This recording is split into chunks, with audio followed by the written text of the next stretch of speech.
So the unique thing about the Fresh Roots farm is the amount of land we're growing on. So we have 2 acres, about maybe a little more, a little less, probably right around 2 acres of land that we have fenced in here that we are managing. Now, the actual growing space, in-ground growing space for our plants is much smaller. We actually only have raised beds that cover about 1/3 of an acre. So you're thinking about maybe 15,000 to 17,000 square feet. Okay. So, you know, when you talk to a big scale farmer and they hear that you're farming on 17,000 square feet, they think you're just gardening. Like that's Right. a garden, man. That's Right. that's not a farm. But in reality, this 17,000 square feet of garden farm space is going to produce right around $35,000 of profit for us this year. Now, yes, you know, we are not for profit, so we have some other money coming in to supplement that cost. But over the course of several years, this farm will continuously generate anywhere from $35,000 to upwards of $60,000 in the next 3 to 4 years off this land. So every year, it's going to be upping its growth off this property. And hitting the the metric of helping give back local organic healthy produce to the people, right? Exactly. And it's important to know, like, small scale farming has its benefits for the idea that you can grow a lot of crops in a small space that can be very high value. So that's why we have a niche benefit here. We're close to a very high population suburban area, so Bergen County, New Jersey. We have 1 million people living there. We're on the edge of Bergen County, and we have access to all those hip people, all those pretty wealthy people too that live in Bergen County that want to buy local sustainable food, and we can produce food for them that we can sell at a premium. So anyways, we base our farming practices off of pretty much 2 farmers here at the Fresh Roots Farm. The 2 farmers we study and kind of have been learning about and reading their books. One guy's name is called J.M. Fortier. He's a Canadian farmer who wrote the book, The Market Gardener. He farms 1 acre, actually farms a couple acres of land in Canada, but his basic profit margin is about $100,000 on an acre, which is an extremely large amount of money to be getting off of 1 acre. Another farmer we study, his name is Curtis Stone. He's called the Urban Farmer on YouTube, so if you look him up, he's the Urban Farmer Curtis Stone, and he actually generates $100,000 on 1/3 of an acre, so again, right around our size, 17,000 square feet, more or less. And he does it only in people's backyards. So he actually farms people's backyards and generates $100,000 on 1/3 of an acre in people's backyards. And so what are they doing that is maximizing this growth? It sounds like, short of going vertical, what are they doing? So we can talk about that, and we're trying to mimic that here so we can kind of illustrate some of that. So what they are doing is they're trying to invest in the soil here on the farm. Okay. So what does that mean exactly? Well, a lot of people will say that if you can't go outwards, if you can't expand your farm to more land, you have to go down, right? You have to increase the space you can get in the ground. How much depth do you have? How much nutrient concentration do you have in that earth? And if you can get greater depth, you can fit more plants in that space. The only thing you're going to be dealing with tight spacing is fungal growth from having the plants too tight. So if you get the sweet spot, which is as many plants as possible in a small amount of space, while not having too many plants so you don't get high fungal growth, you can actually produce quite a lot of food off a very small plot of land. So think about it this way. This whole field that you see behind me is cultivated by people, right? By hand. We use hand tools, and we farm it with modern hand tools and old hand tools. So we have a dual balance, right? We talked about technology a little bit before. So we use technology that's both very cutting edge, new in the small scale farming, but also just tools that are ancient that people have used for a very long time. And I'll show you those later. So the thing to think about here is that we're trying to grow a lot of food in a small space, and if we had a tractor, it would not be possible.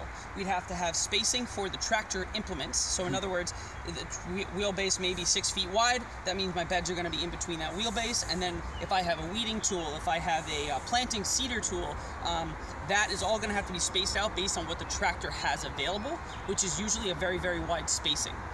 So conventional farming, when you have that tractor, it requires you a much larger amount of land to farm. So by doing everything by hand, we're able to cultivate more food in a smaller space. This makes me think of the beauty of monocropping, right? And this massive macro culture where we're producing russet burback potatoes for everybody, right? Exactly. And we have these huge farms in the middle of the U.S. and in other countries, but in the middle of the U.S. that produce so much of the agriculture and the food that we all eat, which is very positive, just like the positive sides of GMOs.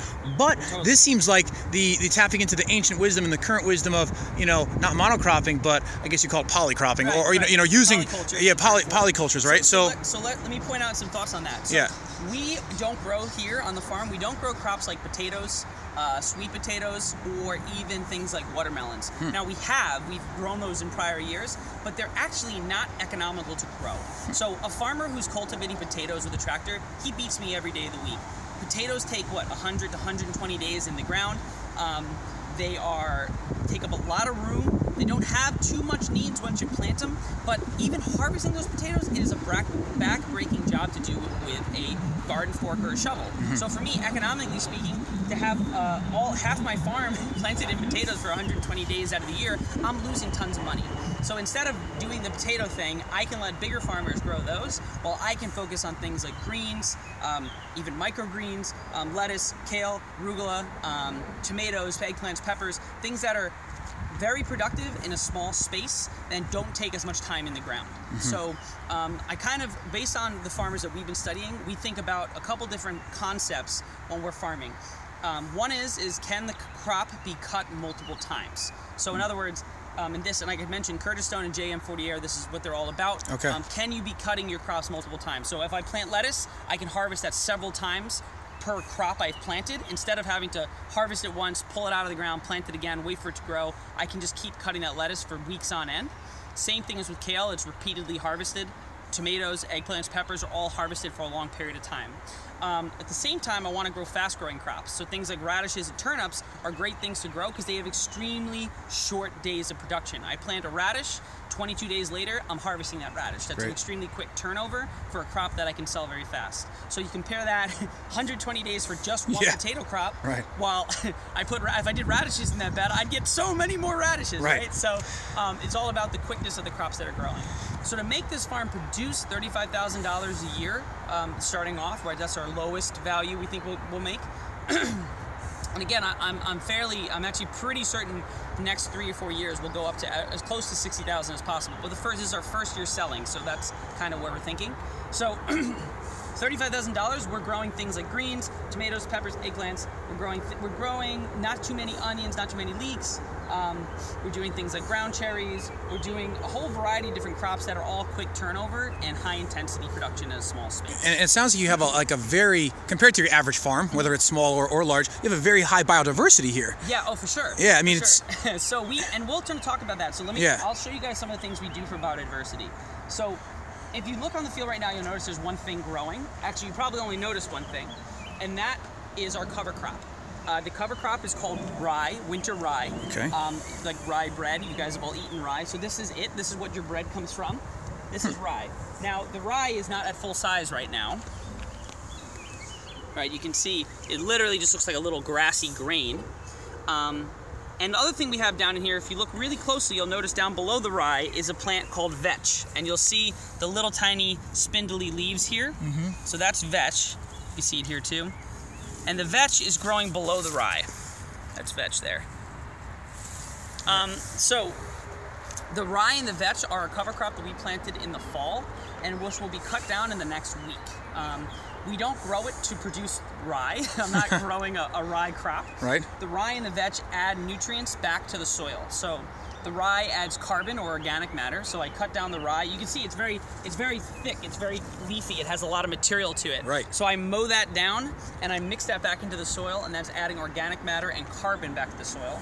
While the vetch is what's called a legume, which is a nitrogen fixer. It takes nitrogen out of the air, puts it down through its roots, and fixes it in the soil through microbial activity in its roots. So by doing that, I have nitrogen and I have carbon going back into the soil, and that's adding to the strength of the soil. And essentially, that's my fertilizer. That's my fertilizer that's going to keep that soil healthy, so my crops can grow well. As opposed to using a chemically formulated nitrogen-based fertilizer. Correct, exactly, and that's the bigger difference here. We don't want to use those chemically formulated nitrogen-based fertilizers, whether they have a lot of them have high carbon footprints for production, and also a lot of them are very toxic in the long term for people's bodies. So I am trying my best to avoid that at all costs. So that's why we plant the rye and vetch. I have a little bit of extra work to mow this down and mix it in. Not that much more work, to be quite honest, based on the machinery we use and the tools we use. But yeah, that's kind of one of the things. So when you're thinking about diversity of the soil and diversity of plant life, we are always having the ground growing something, right? So by growing rye and vetch, you're having a little habitat there for the bugs and insects and worms that live in that earth. If I just left this soil barren over the winter, that would be one of the worst things for me to do for my soil, because during the winter, so right now it's early May, so during the winter, if I had left this soil barren, it would have washed off because of the snow or the rain, the wind would have blown it away. So I'm making sure the soil is covered so that the microbial life in there and the bugs and insects can thrive. So there's other things to that though. If you notice in between our beds here, you'll see a lot of either leaves, all right? So you'll see leaves, and you'll also see wood chips. So we have wood chips here, and this whole pathway here underneath these leaves is actually pretty much more wood chip matter. So, and there's a reason for that. Our beds are built on contour. So I'm gonna actually take you guys into the far end of the field and we'll show you why we built them on contour.